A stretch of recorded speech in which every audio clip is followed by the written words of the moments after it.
Hello everyone, welcome to sweet memories. Upcoming రివ్యూలోకి వెళ్ళిపోదాం. అమర్ మృత్యుంజయ హోమం జరిపించడానికి గుడికి వెళ్ళాలి అని రెడీ అవుతూ ఉంటాడు. మనోహరి కూడా రెడీ అవుతూ, ఇవాళ ఖచ్చితంగా నా పెళ్ళైపోతుంది, నేను అమర్ భార్యగానే ఈ ఇంటికి తిరిగి అడుగు పెడతాను అని చాలా అంటే చాలా హ్యాపీగా ఫీల్ అవుతుంది మనోహరి. ఇంకప్పుడే అమర్ హాల్లోకి వస్తారు. పిల్లలు అని పిలిచేసరికి పిల్లలందరూ ఆరు పాపని రెడీ చేసి తీసుకొస్తారు. ఆరు పాపని ట్రెడిషనల్ వేర్లో చూసి అమర్ చాలా అంటే చాలా హ్యాపీగా ఫీల్ అవుతారు. అలా ఇంకా ఆరు పాప దగ్గరికి వచ్చి, బుజ్జమ్మ నీకు ఈ డ్రెస్ నచ్చిందా అని అడుగుతారు. చాలా బాగుంది sir, thank you so much అని ఇంకా ఆరు పాప అయితే అమర్ని హక్ చేసుకుంటుంది. అమర్ చాలా అంటే చాలా హ్యాపీగా ఫీల్ అవుతారు. రాథోడ్ బయలుదేరదామా అని అందరూ వెళ్తుంటే, అమర్ అమర్ ఒక్క నిమిషం, 2 కార్లు ఉన్నాయి కదా, పిల్లల్ని రాథోడ్ తీసుకొస్తాడు, నేను నీ కార్లో వస్తాను అని అంటుంది మనోహరి.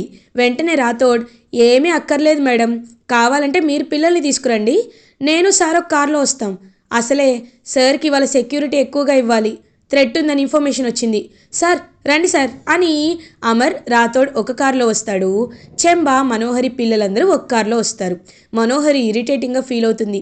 చెంబా, చూసావా మనోహరి, ఆ ఆరు పాప ఇంట్లో అడుగు పెట్టినప్పటి నుండే నీకు ప్రాబ్లం స్టార్ట్ అవుతాయని చెప్పానా, ఇవాళ కూడా చూడు ఏం జరిగిందో అని అంటుంది చెంబా. నువ్వు ఊరుకో చెంబా, ఈరోజు నా ప్లాన్ని ఆ దేవుడు కూడా ఆపలేడు అని గట్టిగా ఫిక్స్ అయ్యి అలా అక్కడి నుండి గుడికి రీచ్ అవుతారు అమర్ అండ్ ఫ్యామిలీ. ఇంకలా గుడిలో మృత్యుంజయ హోమం అయితే జరుగుతూ ఉంటుంది. మృత్యుంజయ హోమం జరిపిస్తూ ఉంటే కరెక్ట్గా అప్పుడే మనోహరి సెట్ చేసిన ఆ షూటర్ మొత్తం అరేంజ్ చేసుకుంటాడు. అసెంబుల్ చేసుకొని గన్ని అలా ఇంకా అమర్ వైపు టార్గెట్గా పెట్టుకుంటాడు. అదే టైంకి పక్కా ఇన్ఫర్మేషన్తో బాగి అండ్ కరుణ ఇద్దరు కూడా గుడికి వస్తారు. గుడికి వచ్చి దూరం నుండి ఇదంతా గమనిస్తూ ఉంటారు. ఇంకా అలా ఆ షూటర్ గన్తో షూట్ చేస్తాడు. కరెక్ట్గా మనోహరికి హార్ట్ దగ్గర బుల్లెట్ అనేది దిగుతుంది. ఒక్కసారిగా మనోహరి బ్లీడింగ్ అవుతూ తనకైతే చనిపోయే పరిస్థితిలో ఉంటే అప్పుడే సెట్ చేసిన పంతులు గారు, చెంబా వీళ్ళందరూ అమర్తో, సార్ తన ఆఖరి కోరిక తను సుమంగలిగా చనిపోవాలని, తన మెళ్ళో తాళి కట్టండి సార్ అని ప్రెజర్ పెడుతూ ఉంటారు అమర్ని.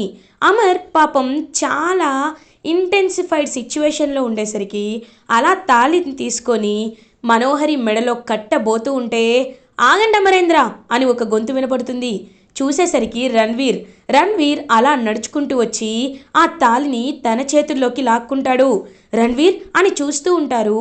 అలా ఇంకా అమర్ అప్పటికే మనోహరికి ఇంకా ఫుల్గా తన బ్లడ్ అంతా పోతూ ఉండడంతో కళ్ళు మూసుకొని స్పృహ కోల్పోతుంది. ఇంకా అలా రణ్వీర్ వెంటనే మనోహరిని ఎత్తుకొని, లేదమరేంద్ర గారు, నా మనోహరి నా ప్రాణం, తను ఎలా అయినా బ్రతికించుకోవాలి అని హాస్పిటల్కి తీసుకువెళ్తాడు.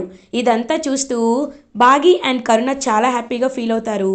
మనోహరికి హాస్పిటల్లో ట్రీట్మెంట్ జరుగుతూ ఉంటుంది.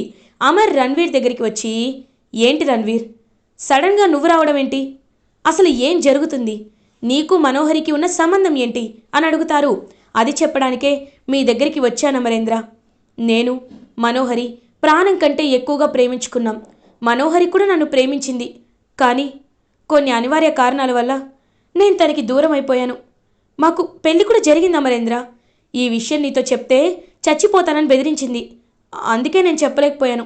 కావాలంటే ఈ మ్యారేజ్ సర్టిఫికేట్ చూడు, ఈ ఫొటోస్ అన్నీ చూడు, ఇందులో మీకే అర్థమవుతుంది అని అన్ని సాక్ష్యాలు చూపిస్తారు. ఇంకా రాథోడ్ దూరం నుండి చూస్తున్న బాగి చాలా హ్యాపీగా ఫీల్ అవుతారు. మరి ఇన్ని రోజులు ఈ విషయాన్ని నాకెందుకు చెప్పలేదు రణ్వీర్ అని అడుగుతారు అమర్. చెప్పాను కదా, తను చనిపోతానని బెదిరించింది. కానీ నా భార్య ఎంత విడాకులు ఇచ్చేసినా తనకి నాపై ఉన్న ప్రేమ చచ్చిపోలేదు. అందుకే తన్ని ఎలా అయినా మళ్ళీ దక్కించుకోవాలని మీరు తాళి కడుతుంటే అడ్డుపడ్డాను. తన ప్రాణాన్ని కాపాడాలనుకుంటున్నాను అనేసరికి అప్పుడే ఇంకా బయటకు వస్తారనమాట డాక్టర్. వచ్చి తనకి బాగా బ్లడ్ పోయింది కాబట్టి బ్లడ్ కావాలి అని అడుగుతారు. డాక్టర్, తంది నాది ఒకే బ్లడ్ గ్రూప్, నేను ఇస్తాను అని రణ్వీరే మనోహరికి బ్లడ్ని ఇస్తాడు. ఇంకా అలా అమర్ చూస్తూ ఉంటే రాథోడ్ అమర్ దగ్గరికి వస్తారు. సార్, ఇన్ని రోజులు రణ్వీర్ మన ఇంటి చుట్టూ ఎందుకు తిరుగుతున్నాడా, ఎందుకు మనకి ప్రమాదం తలపెట్టాలనుకున్నాడా అనుకున్నాం సార్. కారణం మనోహరి మేడం అని ఇప్పటికైనా అర్థమైంది కదా. రణ్వీర్ చాలా మంచివాళ్లా ఉన్నాడు కాబట్టి మనోహరి మేడంని రణ్వీర్కి ఇచ్చి పెళ్లి చేస్తే తన్ని మహారాణిలా చూసుకుంటాడు సార్. పైనున్న అరుంధతి మేడం కూడా కోరుకునేది ఇదే కదా అని అంటాడు రాథోడ్. నువ్వు చెప్పేది నిజమే రాథోడ్, నాకు కూడా అదే కరెక్ట్ అనిపిస్తుంది. కానీ మనోహరి స్పృహలోకి వచ్చిన తర్వాత మనోహరి డెసిషన్ తీసుకొనే కదా మనం ఏదైనా చేయాలి అని అంటారు. అబ్బే అలాంటిదేం అక్కర్లేదు సార్. ఎందుకంటే రణ్వీర్ లాంటి మంచి మనిషి తనకు దొరుకుతాడా? ఆల్రెడీ ఇద్దరికి పెళ్ళైపోయింది, చేపిచ్చేస్తే సరిపోతుంది కదా సార్ అని అంటారు. ఇంకప్పుడే రణ్వీర్ కూడా అవును సార్, మీరే మా ఇద్దరి పెళ్లి చేయాలి, తను స్పృహలో లేనప్పుడే తన మెడలో తాళి కట్టేస్తాను అని రణ్వీర్ చెప్తాడు. సరే, నువ్వు తన్ని ఇంతలా ప్రేమిస్తున్నావు కాబట్టి ఒప్పుకుంటాను అని ఇంకా అలా మనోహరికి బ్లడ్ మొత్తం ఎక్కించిన తర్వాత తను కొంచెం తనకి స్పృహ రావడానికి ఇంకో 2 అవర్స్ ఉందని డాక్టర్ చెప్తారు. అప్పుడే ఇంకా అలా తాళిని తీసుకుంటాడు రణ్వీర్. తీసుకొని మనోహరి, నువ్వు చేసిన పాపాలు పండాయి.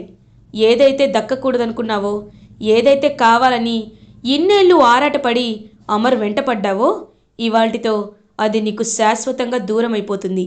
నా దుర్గా, నా కన్న కూతురు దుర్గాని నాకు కాకుండా చేసావు. ఎక్కడో అనాథ శరణాలయంలో 6 నెలల వయసులో వదిలేసి నన్ను పిచ్చివాణ్ణి చేశావు. నా 1000 కోట్ల ఆస్తంతా పోగొట్టి నన్ను రోడ్డు మీదకి తీసుకొచ్చావు. నీకు తగిన శాస్తి జరగాలి అంటే నేను ఇలా చెయ్యాల్సిందే మనోహరి అని మనసులో అనుకుంటూ ఇంకా అలా రణ్వీర్ అయితే మనోహరి మెడలో తాళి కట్టేస్తాడు. చెంబ రణ్వీర్ అని అంటుంది. ష్ అని గట్టిగా సైగ చేస్తాడు రణ్వీర్. అమ్మో నాకెందుకులే, మళ్ళీ నేను యాదమ్మని కాదు చెంబాని అని నిజం చెప్పినా చెప్పేస్తాడు. అప్పుడు ఈ అమరేంద్ర నన్ను చంపేస్తాడు. ఏదిగైనా ప్రాణమే కదా ఎక్కువ అని ఏమి మాట్లాడకుండా సైలెంట్గా ఉండిపోతుంది చెంబా. ఇంకలా 2 to 3 అవర్స్ గడుస్తాయి. మనోహరి మెల్లగా కళ్ళు తెరుస్తుంది. కళ్ళు తెరిచి తన మెడ వైపే చూసుకుంటుంది. మెడలో తాళి ఉంటుంది. ఎంతో మురిసిపోతుంది మనోహరి. తాళి అంటే నాకు అమర్ తాళి కట్టేశాడా? నిజంగా ఎంత సంతోషంగా ఉంది. అంటే నేను ఇప్పుడు అమర్ భార్యనా? ఆ ఇంటి కోడలనా? అమ్మయ్యా, ఇప్పుడు ఇన్నేళ్ళకి నా ఆశ తీరింది. ఇప్పుడు అమర్ నావాడు అని మురిసిపోతూ ఉంటుంది మనోహరి. చెంబ బయట నుండి చూస్తూ పాపం మనోహరికి నిజం తెలిస్తే ఏమైపోతుందో అని మనసులో అనుకుంటుంది. ఇంకలా అమర్ డోర్ తీసుకొని లోపలికి వస్తారు. Amar, thank you Amar, thank you so much, నువ్వు నన్ను నన్ను పెళ్లి చేసుకున్నందుకు అని అంటుంది మనోహరి. నేను నిన్ను పెళ్లి చేసుకోలేదు అని అంటారు అమర్. మరి అని అంటుంది. అలా చూడగానే రణ్వీర్ నడుచుకుంటూ వస్తాడు. ఒక్కసారిగా షాక్ అయిపోతుంది మనోహరి. రణ్వీర్ అని అంటుంది. మనోహరి అని మనోహరిని హక్ చేసుకుంటాడు రణ్వీర్. ఒక్కసారిగా మనోహరి షాక్ అవుతుంది. ఇంకా వెంటనే అమర్ అండ్ రణ్వీర్ అండ్ మనోహరి చేతులు తీసుకుంటాడు అమర్. తీసుకొని ఒకరి చేతిలో ఒకరు పెట్టి, చూడు మనోహరి, నువ్వు రణ్వీర్ని ఎందుకు దూరం పెట్టావో నాకు తెలీదు, కానీ రణ్వీర్ నిన్ను ప్రాణం కంటే ఎక్కువగా ప్రేమిస్తున్నాడు. నీ కోసం అతను చేసిన పోరాటం కానీ, అతను పడిన తాపత్రయం కానీ నిజంగా ఈ ప్రపంచంలో ఎవ్వరు పడరు నీ కోసం. నేను చెప్తున్నాను, నీకు రణ్వీరే కరెక్ట్. మీరిద్దరూ హ్యాపీగా హైదరాబాద్లోనే సెటిల్ అవ్వండి. మీకు ఎలాంటి హెల్ప్ కావాలన్నా నేను చేస్తాను. మీరు ఈ విషయంలో ఎలాంటి బెంగ పెట్టుకోవద్దు. రణ్వీర్, నీకు నేనున్నాను అని అంటారు. థ్యాంక్ యూ అమరేంద్ర గారు అని మనోహరి దగ్గరికి వచ్చి చెవిలో, ఏంటి మనోహరి, నువ్వు నన్ను వదిలించుకుంటే నేను వదులుతాను అనుకున్నావా? ఇప్పుడు అసలు సినిమా స్టార్ట్ అవుతుంది అని చెవిలో చెప్పి, మనోహరి, నా గెస్ట్ హౌస్కి వెళ్దాందా, తర్వాత నేను ఇక్కడ మంచి బిజినెస్ డెవలప్ చేస్తాను, మనం హ్యాపీగా ఉండొచ్చు మనోహరి. నేను నష్టాల్లో ఉన్నాననే కదా నువ్వు నన్ను వదిలేసి వెళ్ళిపోయావు, రారా అని చెప్పి డిశ్చార్జ్ చేసి మనోహరిని అట్నిండటే తీసుకువెళ్ళిపోతాడు రణ్వీర్. మనోహరి మాత్రం కోపంతో ఏమీ చేయలేక అసూయతో రగిలిపోతూ ఉంటుంది. ఇది ఇలా ఉండగా అమర్ అండ్ ఫ్యామిలీ ఇంటికి రీచ్ అవుతారు. పిల్లలందరూ ఏదైనా ఏంటి, మళ్ళీ డాడీని మనోహరి ఆంటీ పెళ్లి చేసుకుంటారేమోనని అనుకున్నాం, కానీ రణ్వీర్ అంకుల్ పెళ్లి చేసుకున్నారు అని అంటుంది అంజు. అవును, ఏదైతే ఏంటి మంచే జరిగింది కదా, పదండి వెళ్దామని చెప్పి పిల్లలందరూ హ్యాపీగా ఆడుకుంటుంటే ఇంకా ఆరు పాప ఆ డ్రెస్ అన్ని చేంజ్ చేసేసుకొని హాల్లోకి వస్తుంది. ఏంటి బుజ్జమ్మ, ఎవరి కోసం వెయిట్ చేస్తున్నావు అని అడుగుతారు. ఏం లేదు సార్, మా తాతయ్య వస్తారేమోనని వెయిట్ చేస్తున్నాను అని అంటారు. మీ తాతయ్య ఎందుకు డ్రాప్ చేయడం, ఎలాగో 2 డేస్ అయిపోయింది కదా, నేనే నిన్ను డ్రాప్ చేస్తాను, రా వెళ్దాం అని చెప్పి ఇంకా అమరే అన్ఎక్స్పెక్టెడ్గా పాపను తీసుకొని వెళ్తాడు. రాథోడ్, సార్ సార్ మీరెందుకు సార్, నేను వెళ్తాను సార్ అని అంటారు. పర్లేదు రాథోడ్, నేను వెళ్తానులే, కార్ కీస్ ఇవ్వు అని అమరే పాపను తీసుకొని అనాథ శరణాలయానికి బయలుదేరుతాడు. అయ్యో, మిస్సమ్మకి ఈ విషయం తెలియదు కదా, ఇప్పుడు సార్ మిస్సమ్మని చూసేస్తారేమో అని వెంటనే రాథోడైతే ఫోన్ తీసుకొని కరుణకు కాల్ చేస్తూ ఉంటాడు. బట్ కరుణ ఆర్జీ ఆఫీస్లో ఉండడంతో ఫోన్ అనేది స్విచ్ ఆఫ్లో ఉంటుంది. ఓ, ఈ కరుణ ఏంటి ఫోన్ స్విచ్ ఆఫ్ చేసుకుంది, అనాథ శరణాలయం ల్యాండ్ లైన్కైనా చేస్తానని చెప్పి ఇంకా చేస్తూ ఉంటే అది కూడా అవుట్ ఆఫ్ సర్వీస్లో ఉంటుంది. యో, ఇప్పుడు ఏం చేయాలి, ఎలా ఆపాలి అని ఆలోచిస్తూ, భగవంతుడా నువ్వు రాసిన రాతేంటో నాకు అర్థం కావట్లేదు, ఖచ్చితంగా ఇప్పుడు సార్ మిస్సమ్మని చూసేస్తారు అని అలా టెన్షన్ పడుతూ ఉంటాడు రాథోడ్. అమర్ పాపని తీసుకొని హ్యాపీగా బయలుదేరి ఇంకా అలా అనాథ శరణాలయంకి రీచ్ అవుతాడు. పాపం విషయం తెలియక ఎప్పుడో ఈవినింగ్ వస్తుందేమో పాప అని స్టూడెంట్స్ అందరికీ టీచర్గా టీచింగ్ చేస్తూ ఉంటుంది బాగి. కరెక్ట్గా అలా ఆరు పాప అమర్ని చూసి ఒక్కసారిగా షాక్ అయిపోతుంది. బాగీని చూసి ఒక్కసారిగా స్టన్ అయిపోతాడు అమర్. అలా ఇంకా చూస్తూ ఉండిపోతాడు. బాగి అని చూస్తూ ఉంటే ఇంక బాగి కూడా ఏం మాట్లాడకుండా చూస్తూ అక్కడి నుండి గార్డెన్లోకి వచ్చేస్తుంది. ఇంకా వెంటనే అమర్ కూడా పరిగెత్తుకుంటూ వచ్చి బాగి చేయి పట్టుకుంటాడు.